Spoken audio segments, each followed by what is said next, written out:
오늘 창세기 46장, 47장 말씀을 통해서 하나님 나라에 들어갈 소망을 가진 자들이라는 제목으로 하나님의 말씀을 나눠보도록 하겠습니다. 일반적으로 우리가 생각하기를 교회 다니는 사람이라면 모두들 천국에 들어갈 소망을 가지고 사는 삶이라고 이렇게 생각할 수 있습니다. 그런데 실제적으로 교회 다니는 사람들 가운데 정말 얼마나 많은 사람들이 하나님 나라에 들어갈 소망을 가지고 사는지 우리가 생각할 때 모든 사람이 그렇게 사는 건 아닌 것 같습니다. 다시 말해서 교회 다닌다고 해서 교회 다니는 모든 사람들이 천국 소망을 가지고 사는 것은 아니란 말이죠. 그러면 교회 다니는 사람들 가운데 천국 소망을 가진 자들과 그리고 그 소망 없이 그저 종교적으로 교회 다니는 사람들 어떻게 구분할 수가 있겠습니까? 이 소망을 가진다는 것은 마음의 상태죠. 마음의 상태이기 때문에 잘 볼 수 없을 것 같지만 그렇지만 그렇다고 보이지 않는 건 아닙니다. 왜냐하면 우리가 마음에 무엇을 품고 살든지 우리는 매일 삶 가운데 그것을 따라 어떤 것을 선택하고 결정하고 행동하기 때문입니다. 다시 말해서 우리가 무엇을 추구하며 사느냐라는 것을 보면 이 사람은 정말 하나님의 나라를 소망하며 살고 있구나 아니면 그렇지 않은지 우리가 분별할 수 있는 것입니다. 그러면서 오늘 본 말씀을 통해서 하나님의 나라에 들어갈 소망을 가지고 살았던 믿음의 선진들이 어떻게 살았는지 그들의 삶의 특징을 살펴보면서 우리가 정말 교회 다니고 있으면서 하나님 믿는다고 하면서 하나님 나라에 들어갈 소망을 가지고 살고 있는지 아니면 이런 소망 없이 그저 왔다 갔다 하는지 정말 우리의 신앙을 다시 한번 점검하는 시간 되기를 주님으로 축복합니다. 말씀을 통해서 살펴보면 하나님 나라에 들어갈 소망을 가지고 사는 자들이 이 믿음의 선진자들이 어떻게 살았냐 보니까 그들은 논리적인 생각이나 과거의 경험보다는 하나님의 뜻을 쫓아 사는 것을 알 수가 있습니다. 야곱은 요셉이 살아있다라는 말을 듣고 어떻게 반응합니까? 내가 죽기 전에 가서 그를 버리라 하고 애굽으로 떠나게 되죠.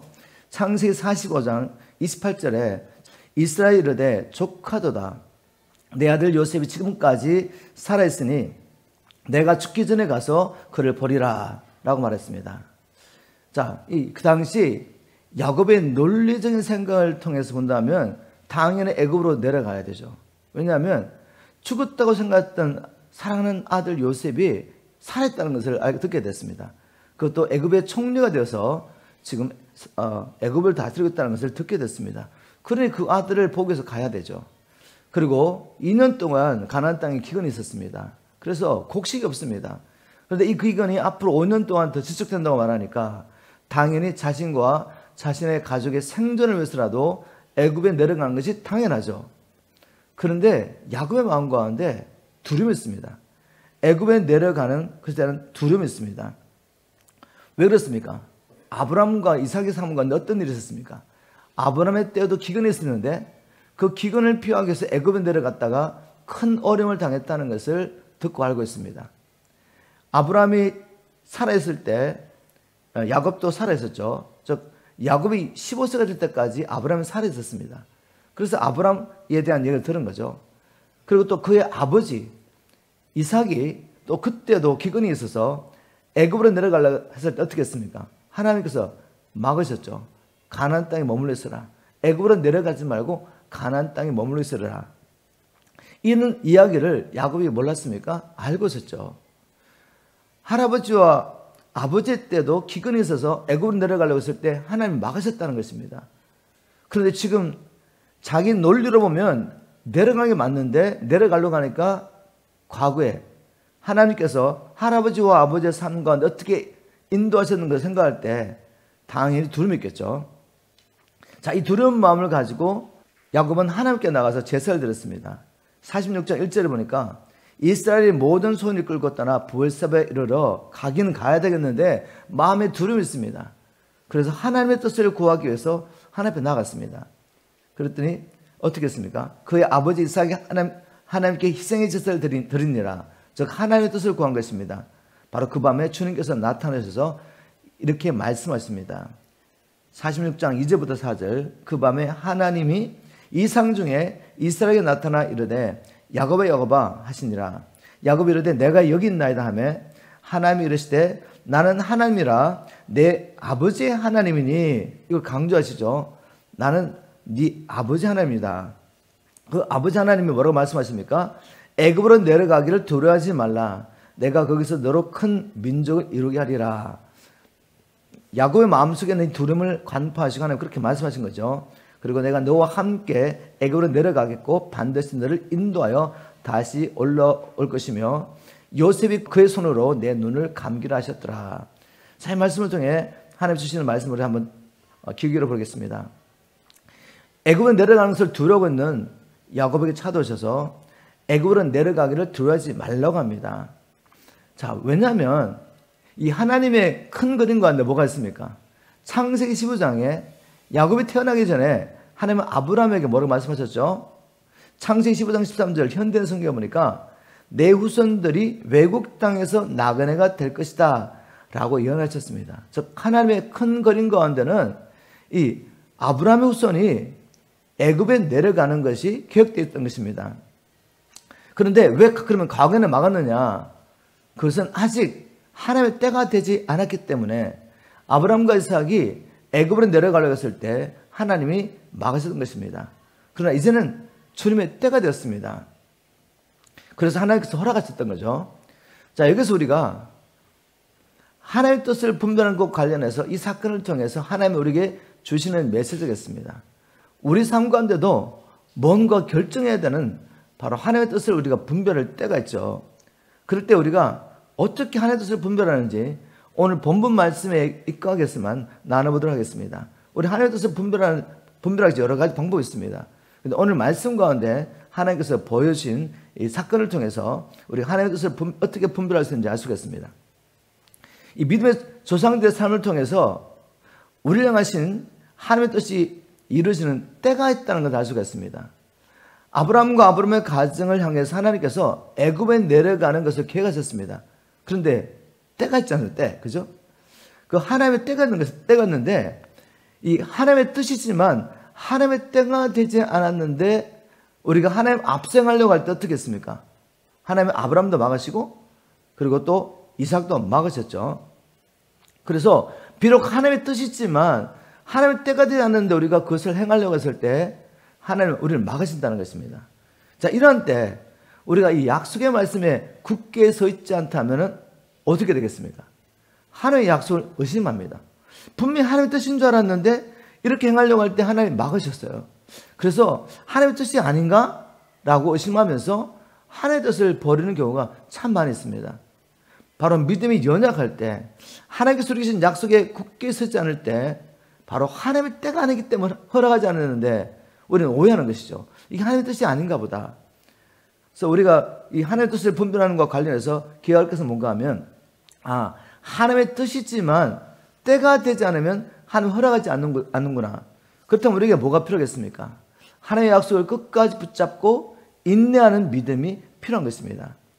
또 우리 야곱의 삶을 통해서 배울 수 있는 건 뭔가 하면 우리가 하나님의 뜻을 분별하는 것과 관련해서 종종 범하는 실수가 있습니다. 그것은 무엇입니까? 우리의 과거의 경험을 통해서 이것이 하나님의 뜻이야 라고 생각하는 경향이 있다는 것이죠.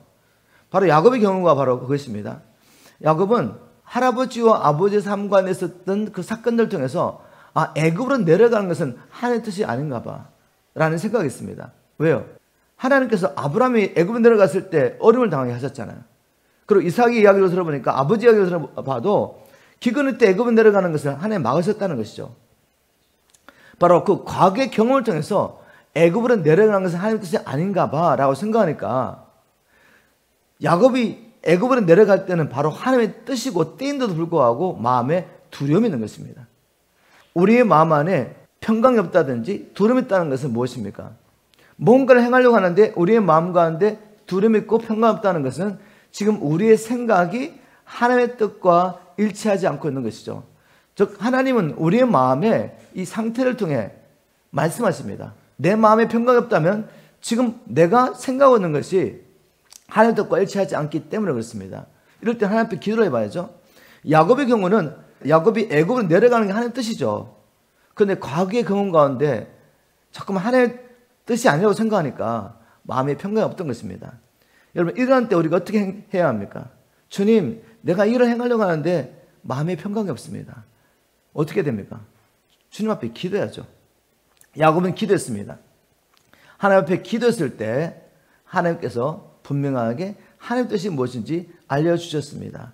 하나님 앞에 기도할 때 하나님께서 아니야, 지금은 야곱아, 네가 이 식구들 데리고 애굽으로 내려가는 것이 나의 뜻이야 라고 말씀하시면서 두려워하지 말라고 말씀하시죠.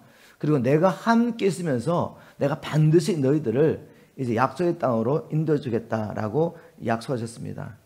자, 이렇게 우리가 이 야곱의 삶을 통해서 하나님의 뜻을 분별하는 법을 배울 수가 있습니다. 다시 한번 정리하면 하나님은 환경을 통해 말씀하신다.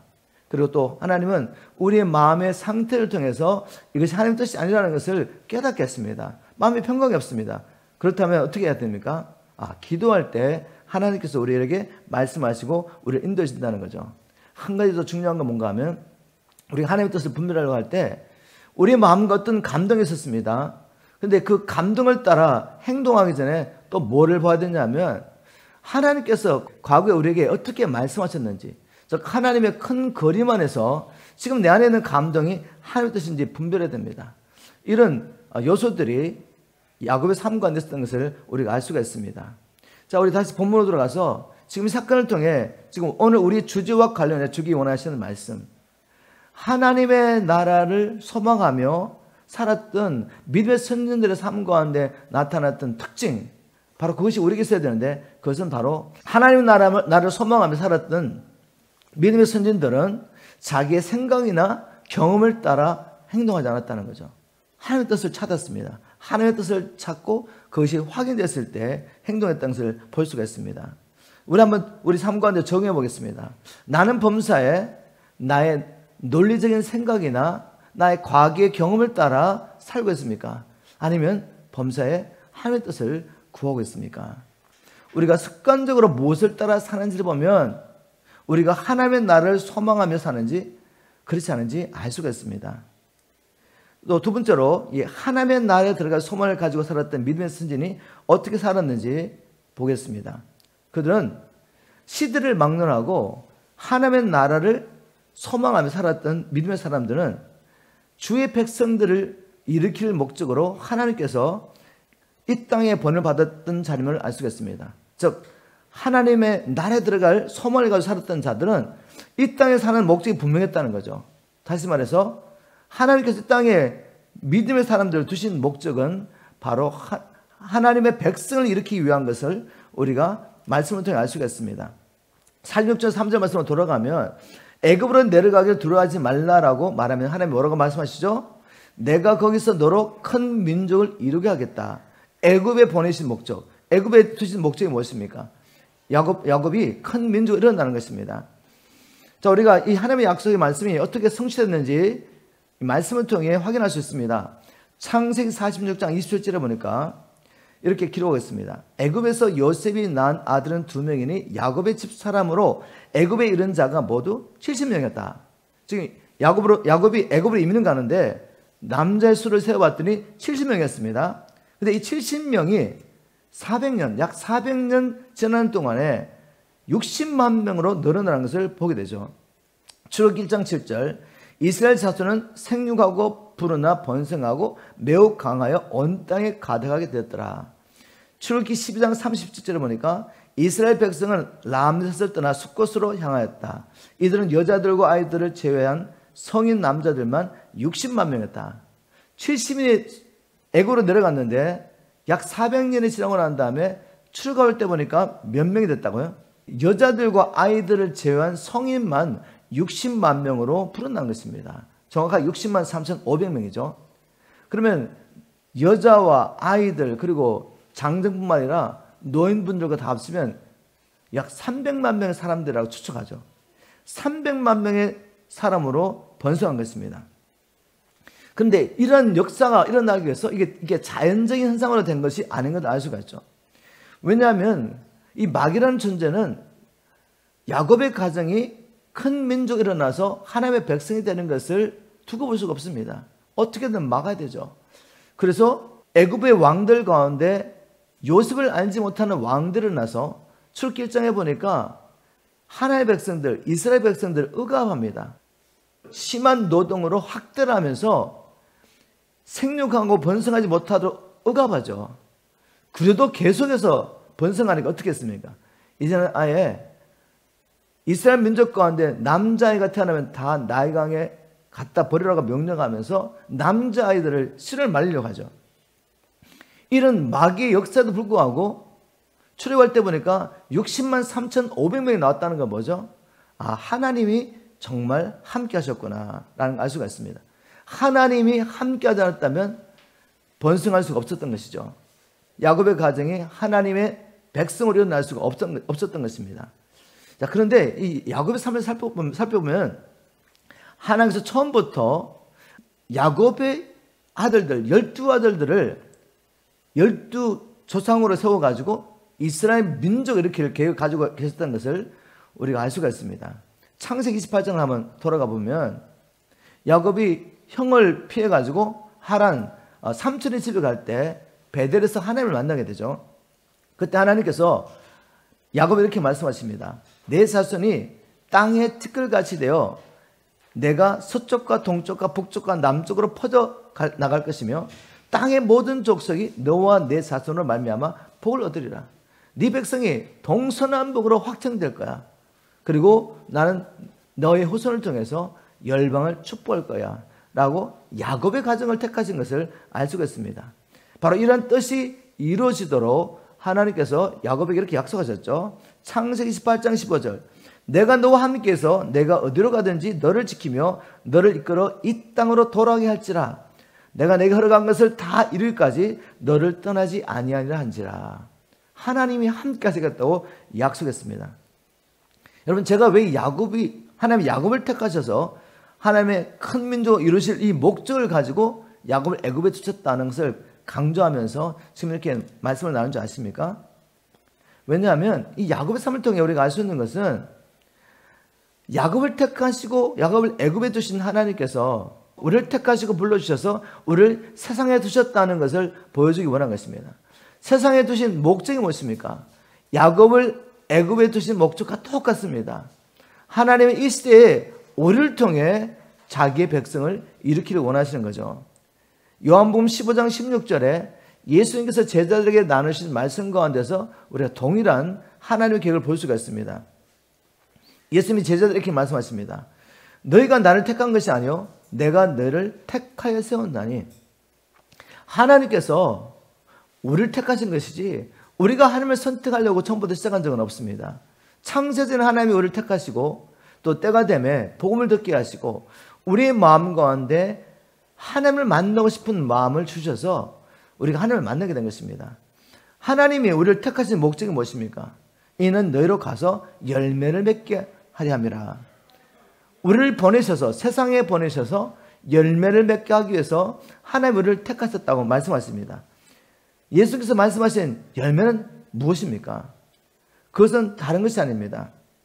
바로 하나님께서 우리를 열방에 보내셔서 열방 가운데 하나님이 택하신 하나님의 백성들을 하나님께로 돌아오게 하는 것이죠. 바로 이 하나님의 목적을 위해서 우리를 세상에 두신 줄 믿으시기 바랍니다.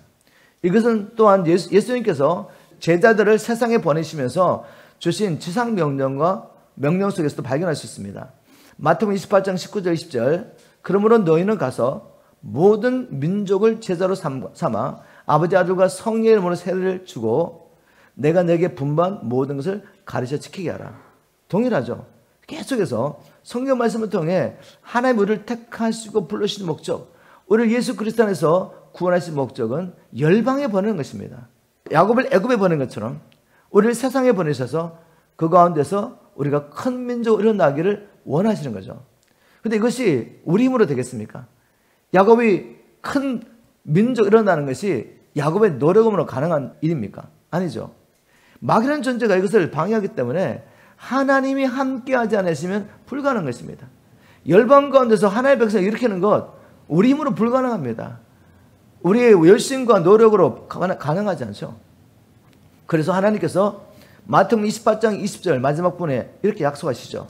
볼지어다 내가 세상 끝날까지 너희와 항상 함께 있으리라. 여러분 말씀을 통해 보니까 야곱을 불러주시고 약속하신 내용, 그 하나님의 약속을 이루기 위해서 하나님께서 함께 하시기도 약속하셨는데 동일한 약속이 저와 여러분에게 주어진 거 보이십니까? 자, 이 말씀을 통해 제가 나누고 싶은 메시지 첫째 무엇입니까? 하나님의 나라를 소망하며 사는 믿음의 선진들은 어느 시대나 바로 이런 사명을 가지고 살고 있구나. 즉 우리를 통해 하나님은 큰 민족을 이루기 원하십니다. 하나님의 백성을 일으킬 목적을 가지고 우리를 불러주셨다는 것이죠. 이러한 증거가 우리 삶과 있는지 확인해 봐야 됩니다. 우리에게 한번 정의해 보겠습니다. 나는 하나님께서 나를 택하시고 세상에 나를 보내신 목적이 주를 위하여 거룩한 백성을 일으키는 것임을 믿는 믿음으로 살고 있습니까? 자, 이걸 보면 내가 진정 하나님 나라에 들어갈 소망 가운데 살고 있는지, 아니면 예수를 믿는다고 하면서도 이런 소망 없이 그저 살고 있는지 알 수가 있습니다. 말씀을 통해 우리 자신을 점검해 보시기 바랍니다. 또 하나님의 나라에 들어갈 소망을 가지고 살았던 믿음의 선진들이 어떻게 살았는지 보겠습니다. 하나님 나라에 들어갈 소망을 가지고 살았던 믿음의 선진들은 사람들 앞에서 체면을 서기보다는 하나님 앞에서 거룩함을 추구했던 사람이라는 것을 알 수 있겠습니다. 사람들 앞에 체면설로 살지 않았습니다. 세상의 명예와 건세와 부를 위해서 살지 않았습니다. 거룩함을 추구했습니다. 그래서 진정으로 자유했던 사람들이죠. 창세기 46장 33절 34절 보겠습니다. 바로가 당신들을 불러서 너희의 직업이 무엇이냐 묻거든 당신들은 이르기를 주의 종들은 어렸을 때부터 지금까지 목축하는 자들이온데 우리와 우리 선조가 다 그러하니이다 하소서. 애굽 사람은 다 목축을 가정히 여기나니 당신들이 고센 땅에 살게 되리이다. 이제 야곱의 가족들이 애굽에서 살게 됩니다. 그런데 요셉이 이렇게 당부합니다. 형들에게 당신들 바로 왕 앞에 서게 될 텐데 바로가 당신들 직업이 무엇입니까? 라고 묻거든 선조부터 자자손손 목축업을 했다고 말씀하십시오. 애굽 사람들은 목축하는 사람들을 가정이기 때문에 그렇게 말하는 것입니다.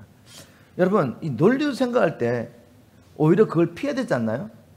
애굽 사람들이 목축업을 가정이 여긴다면 왜 그걸 부각시켜야 됩니까? 우리 생각은 맞지가 않죠. 이 성경 보니까 가정이 여기다라는 말을 히브리어로 토에바인데 이 가정이 여긴다는 말의 의미가 뭔가 하면 구역질 난다, 혐오하고 몹시 싫어한다 라는 의미입니다. 다시 말해서 애굽 사람들은 목축하는 사람들을 그냥 구역질 날 정도로 혐오하고 싫었다는 것이죠. 이걸 왜 부각시킵니까? 요셉은 지금 애굽의 총리인데 자기의 체면을 위해서라도 이거 덮여대는 거 아닙니까? 그런데 그렇게 하지 않고 오히려 부각시켰다는 거죠. 왜냐하면 요셉에게 중요한 것은 체면이 아니었어요. 무엇이었습니까? 자기 가정을 향하신 하나님의 뜻이었습니다. 그 하나님의 뜻은 바로 자기 민족을 열방 가운데 구별하셔서 하나님의 백성이 되게 하는 것입니다. 하나님께서 처음부터 애초에 야곱의 가정을 애굽으로 보내시는 목적을 생각한다면 왜 요셉이 이렇게 행동했는지 알 수가 있죠. 하나님께서 왜 가나안 땅에 살고 있는 야곱의 가정을 애굽으로 보내셔야 됩니까? 우리가 창세기 38장을 나눌 때 살펴보았지만 유다는 가나안 여인과 결혼해서 자식을 낳기 시작합니다. 만일 유다뿐만 아니라 이제 야곱의 후손들이 가나안 사람들과 연혼하게 된다면 어떻게 되겠습니까? 가나안화 되지 않겠습니까? 하나님은 가나안 족속을 멸망시킬 계획을 가지고 계십니다. 가나안 족속들을 그의 제약으로 말미암아 멸망시키고 이스라엘 민족의 그 땅을 주셔서 가나안 땅에서 하나님의 나라를 일으킬 계획을 가지고 계십니다. 그런데 아직은 때가 되지 않았어요. 왜냐하면 가나안 족속의 제약이 관영하지 않았기 때문에, 아직 충만하지 않았기 때문에. 그러나 이제 시간이 있으면 어떻게 된다? 가나안 족속들의 제약에 관영하여 충만하여서 하나님의 심판을 받게 된다는 것입니다.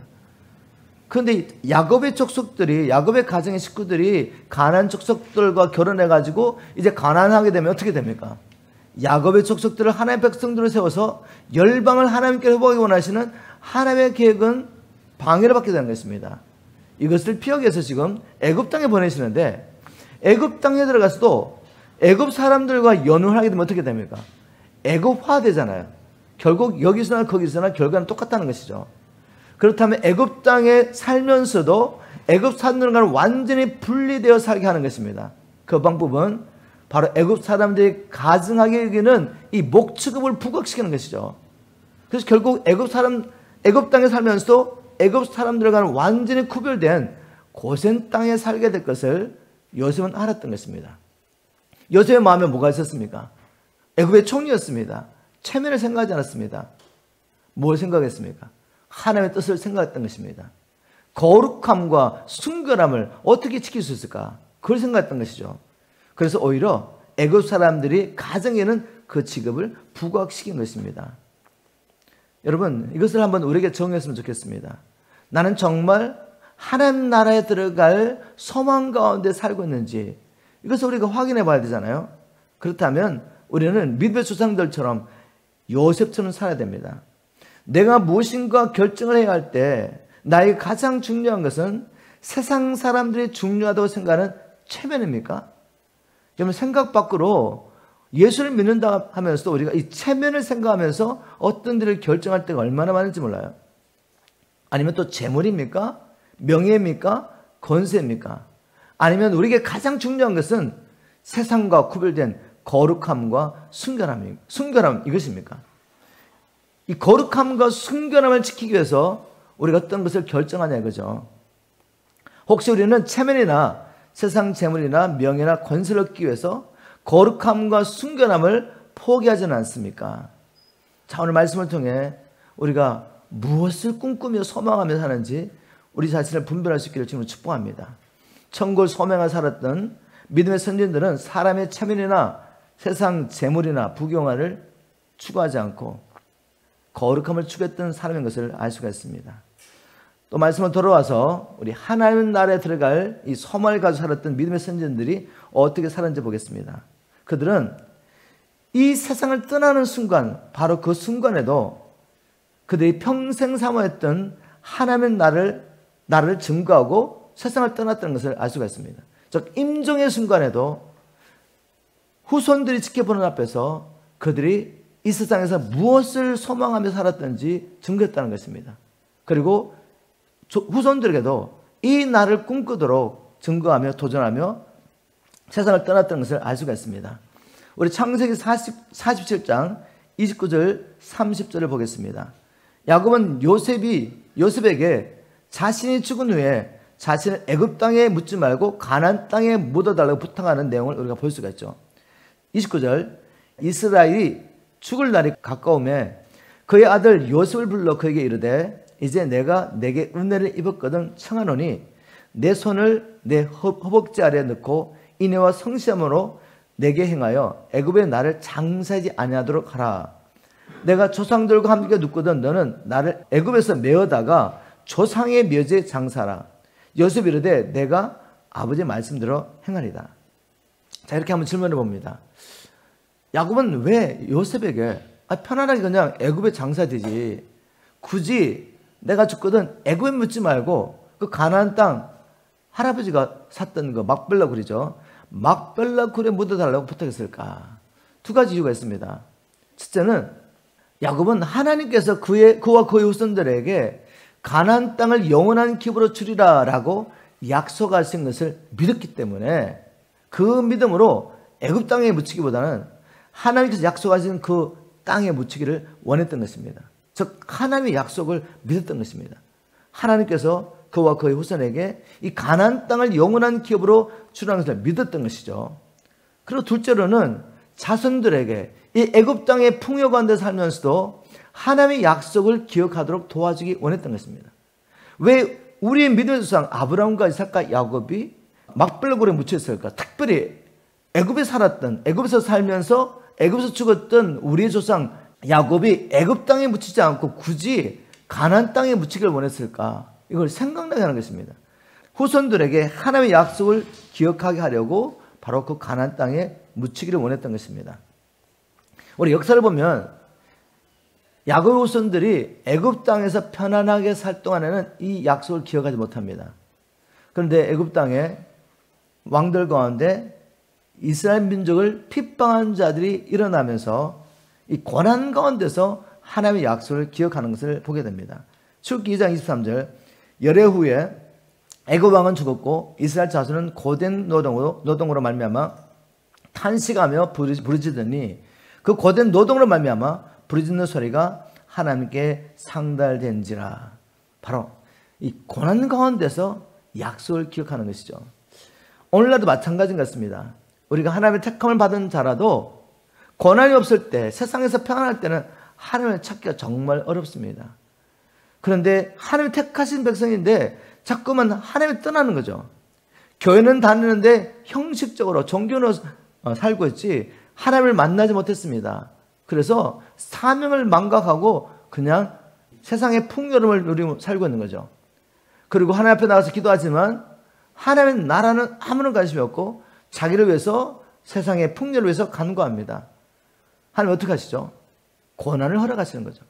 삶 가운데 고난을 허락하셔서 하나님의 나라를 소망할 수밖에 없도록 만드는 것입니다. 이것이 참 하나님의 은혜죠. 그죠? 다시 본문 말씀으로 들어가서 이 야곱이 죽을 때 임종회 때 자기를 가나안 땅에 묻어달라고 고백하게 되는데 그 목적이 뭔지 제가 말씀드렸죠. 바로 야곱이 하나님의 약속을 믿었기 때문에, 그리고 자기 후손들로 하여금 하나님의 약속하신 그 가나안 땅을 기억하게 하려고. 근데 이 요셉의 삶을 보면 동일한 것을 보게 됩니다. 요셉도 임종회 때 자기 후손들에게 이렇게 부탁하죠. 창세기 50장 25절입니다. 요셉이 또 이스라엘 자손에게 맹세스케 이르기를 하나님이 반드시 당신들을 돌보시리니 당신들은 여기서 내 해골을 메고 올라가겠다 하라 하였더라. 즉 하나님의 약속을 믿음으로 후손들로 하여금 이 하나님의 약속을 기억하도록 하면서 당신들이 나갈 때 꼭 이 해골을 가져가 나가십시오. 왜? 나는 믿습니다. 하나님께서 반드시 당신들을 이 땅에서 약속하신 그 기업의 땅 가나안 땅으로 인도할 것이라고 믿었기 때문에. 자, 요셉은 애굽의 부귀영화를 누렸던 사람입니다. 그럼 불구하고 그의 마음은 어디 있다고요? 하나님께서 약속하신 가나안 땅에 있었다는 것입니다. 여러분, 이건 비밀인데 하나님의 나라를 꿈꿨던 사람들은 이 땅에 아무런 소망을 두지 않았습니다. 이 세상의 부귀영화를 오히려 배설물처럼 여겼죠. 요셉이 그랬고 또 바울이 그랬습니다. 그런데 이 믿음의 조상들은 하나님의 약속하신 이 가나안 땅을 통해 뭘 봤냐면 영원한 하나님의 나라, 하나님의 도성을 바라봤다는 것을 우리가 히브리서를 통해 알 수가 있습니다. 11장 9절부터 10절 이렇게 기록하겠습니다. 현대의 성경. 믿음으로 그는, 아브라함이죠. 그는 약속받은 낯선 땅으로 가서 같은 약속을 받은 이삭과 야곱과 함께 나그네처럼 천막 생활을 하였습니다. 왜 가나안 땅, 약속의 땅에 와서 살면서 집을 짓지 않았습니까? 왜 천막에 살았습니까? 그 이유, 그것은 하나님께서 설계하여 세우신 견고한 하늘의 도성을 바라보았기 때문입니다. 궁극적으로 하나님의 약속하신 것은 이 가나안 땅도 아닌 거죠. 하나님께서 영원한 기업으로 허락하신 하나님의 나라를 바라보았습니다. 정말 이게 믿음이죠. 하나님의 나라, 영원한 하나님의 나라를 바라봤기 때문에 잠깐 있다가 지나갈 이 땅에서 영원히 살 것처럼 그렇게 살지 않았다는 것입니다. 이 땅에 소망을 두지 않고 살았다는 거죠. 뭘 하든지 그 영원한 하나님의 나라를 꿈꾸며 살았다는 것입니다. 이 사람들은 모두 믿음을 따라 살다가 죽었습니다. 그들은 약속된 것을 받지 못했으나 그것을 멀리서 바라보고 기뻐했습니다. 그리고 그들은 이 세상에서 잠시 머무는 나그네에 불과하다는 것을 고백했습니다. 여러분, 정말 이 소망이 여러분에 있습니까? 우리가 영원히 살 땅은 이 땅이 아니다는 거죠. 이 땅에서는 단지 하나님께서 내게 주신 사명을 감당하며 그저 사는 것입니다. 이 사명을 감당해서 우리에게 집도 주실 수가 있고 몸도 주시고 또 가정도 주시고 또 재산도 주시고 필요한 명예와 권세도 주시는 것입니다. 그렇지만 이것은 영원한 것이 아닙니다. 여기에 가치를 두지 않는 것입니다. 우리에게 중요한 건 무엇입니까? 하나님의 뜻을 행하고 우리가 영원한 도성 하나님 나라로 들어가서 그리스도 예수 안에서 그 하나님 나라를 영원한 기업으로 누리며 사는 것이죠. 한번 우리에게 적용해 보겠습니다. 나는 이 세상을 떠나는 날 나의 임종을 지켜보는 후손들 앞에서 담대히 하나님의 나라를 증거하며 세상을 떠날 수 있겠습니까? 야곱과 요셉은 그렇게 했습니다. 이 땅에 살고 있었지만 또 요셉 같은 경우는 세상의 부귀영화를 다 누렸지만 세상에 소망이 없었습니다. 그는 하나님의 나라를 꿈꾸며 살았다가 임종의 시간에도 그 하나님의 나라를 증거합니다. 후손들에게 하나님 나라를 증거하며 육체를 벗고 그 하나님 나라로 들어갔죠. 우리에게 이러한 믿음이 있기를 주님을 축복합니다. 말씀을 읽겠습니다. 오늘 말씀의 주제는 나는 정말 하나님 나라에 들어갈 소망을 가지고 사는지를 우리가 야곱과 또 믿음의 조상들의 삶을 통해서 확인해 보기 원했습니다. 말씀을 들어보면서 여러분 어떻게 생각하십니까? 나는 무엇을 소망하며 살고 있는 것 같습니까? 나의 삶 가운데 하나님의 나를 소망하며 살고 있는 증거들이 있습니까?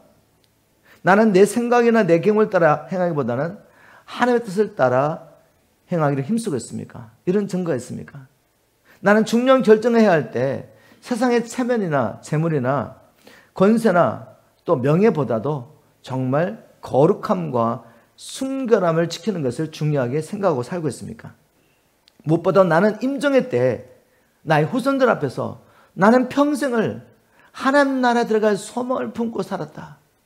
그리고 지금 나는 그 하나님 나라에 들어간다는 확신 가운데 임종의 시간에 나의 후손들에게 이 나라를 유업으로 물려주고 이 나라를 증거하며 하나님 앞에 갈 수 있느냐 이 말씀이죠.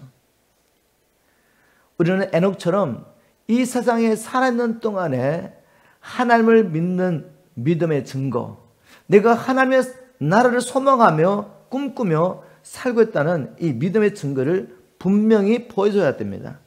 그래야지 우리가 하나님 나라에 넉넉히 들어감을 얻게 될 것입니다. 우리가 살아있는 동안에 우리가 하나님 나라를 꿈꾸며 살고 있다는 믿음의 증거를 보여주고 그리고 주님이 우리를 부르실 때 우리가 담대하게 이 나라를 우리 후손들에게 증거하며 주님 앞에 서게 되기를 주님으로 축복합니다.